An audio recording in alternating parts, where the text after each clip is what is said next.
For the last 30 years, we operated under a comforting assumption. The internet was built on open source code and global trade.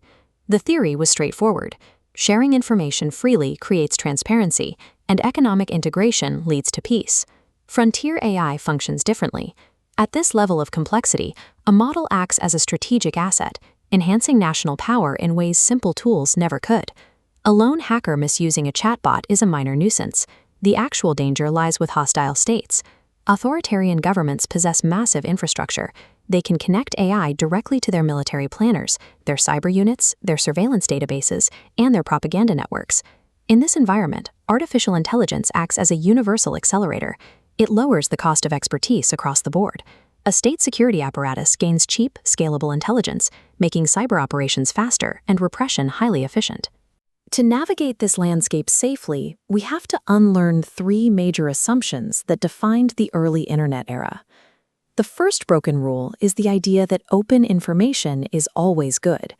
This graph illustrates the ratchet effect of open-source AI. Once a model's weights are published to the open internet, the baseline of global capability clicks upward.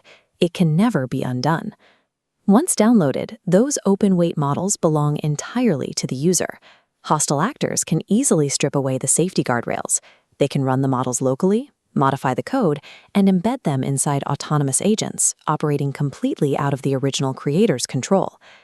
Sharing the code for a basic web framework helps developers build websites.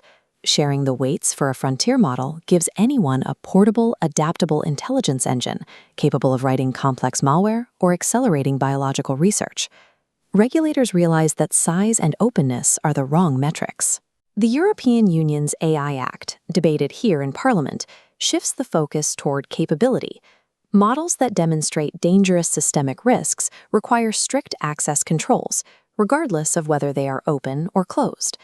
Keeping small and medium models open makes sense for education and transparency, but releasing unrestricted frontier weights simply hands powerful, unregulated capabilities directly to our adversaries.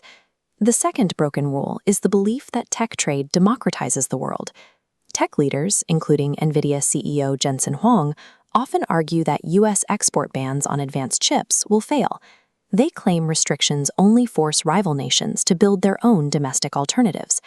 We have heard this theory before. Western leaders previously assumed that integrating authoritarian governments into global markets would liberalize them.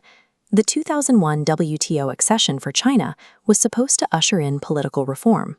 Instead, it enriched the state without altering its political nature. Export controls on AI chips are not designed to achieve total denial. A few smuggled chips will always slip through the cracks. The actual goal is degraded access, making it significantly harder, slower, and more expensive for adversaries to scale their AI training clusters. Look at this NVIDIA GH100 chip. The physical bottlenecks required to build something like this are staggering. It requires advanced fabrication, high bandwidth memory, specialized packaging, and massive power infrastructure. Self-reliance is extremely difficult when the supply chain is this narrow and complex. The bulk sale of advanced compute clusters to strategic rivals functions as a direct transfer of geopolitical power. This crosses the line from commercial trade into national security risk. The third broken rule is that precision technology makes war cleaner. In Ukraine, the combination of cheap manufacturing, open-source computer vision, and basic autonomy rewrites military strategy. Small, inexpensive drones now challenge traditional battlefield logic. A state no longer needs a fleet of billion-dollar destroyers to project force. Cheap robotic systems, like these maritime drone boats, can pressure sophisticated radar, electronic warfare, and logistics networks at a fraction of the cost. The moral hazard spikes when we apply this technology to urban targeting. AI can process surveillance data and generate target lists far faster than human commanders can meaningfully review them. This rapid generation severely reduces the human friction between suspicion and a lethal strike. Any serious discussion of this conflict must absolutely condemn the deliberate atrocities, hostage-taking, and civilian endangerment committed by Hamas. Refusing to acknowledge their role in using civilian environments for war is a moral failure. At the same time, state militaries utilizing AI targeting systems carry the burden of proportionality. When automated systems lack meaningful human review, they accelerate civilian harm, particularly in dense populated environments. Without strict safeguards and human accountability, technology simply scales destruction.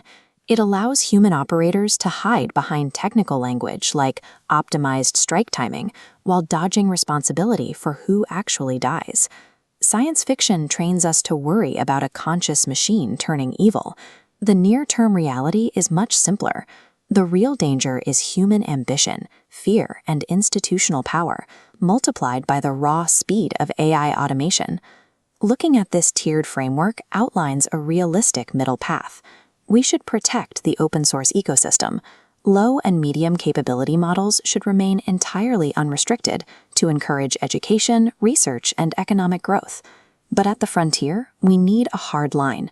Models possessing dangerous cyber, biological, or autonomous capabilities demand strict access controls.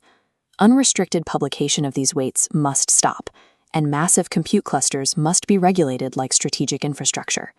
In military applications, the rule must be absolute. An AI system can analyze drone footage, calculate geometry, and warn operators, but the final, legal, and moral authority to kill a human being must remain firmly in the hands of a human. AI acts as a universal accelerator, multiplying the reach of whatever institution controls it.